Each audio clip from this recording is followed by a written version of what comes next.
Get ready with me as I tell you the story of how a Lyft driver predicted my birth with Ella.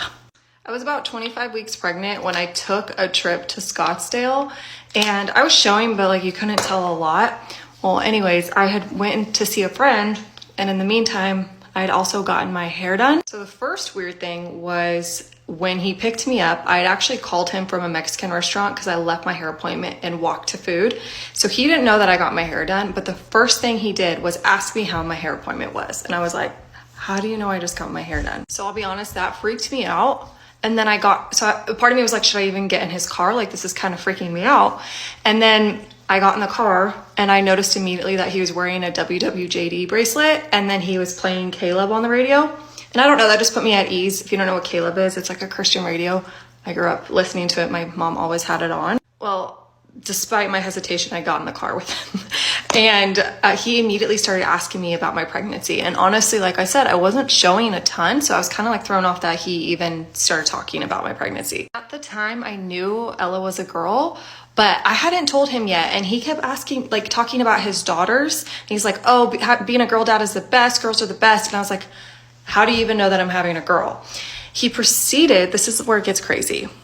He goes, this girl is going to give you a run for your money. She's going to look just like her daddy and be just like you, but she's not going to make it easy coming into this world. She is going to be the wrong way.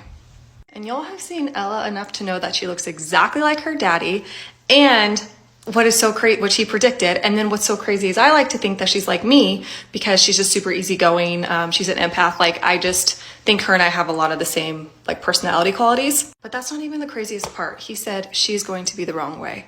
If you don't know, Ella was breech my entire pregnancy. And if you don't know what breech is, it means that they are upside down. And so like there was, her head was up here in my ribs and not down where it's supposed to be. And my whole pregnancy, people were telling me like, oh, she'll turn. And I just like knew in my heart that she was never going to turn, and she didn't.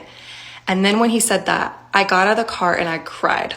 And I didn't cry because I was upset. I cried because I had been stressed my entire pregnancy about like if she was okay, if she, was going to turn. And I just felt like it was God talking to me and saying like, don't even try to turn her. Like, she's not going to turn, but she's going to be perfect. And something else I forgot to mention is that he told me when I was in the car that she was so excited to meet me and she was not going to make it the whole way. And I was like, oh, okay. And like, I felt like my whole pregnancy, she was going to be early. Y'all, she was born 2 weeks early. She broke my water in the middle of the night, 2 weeks before my scheduled C-section.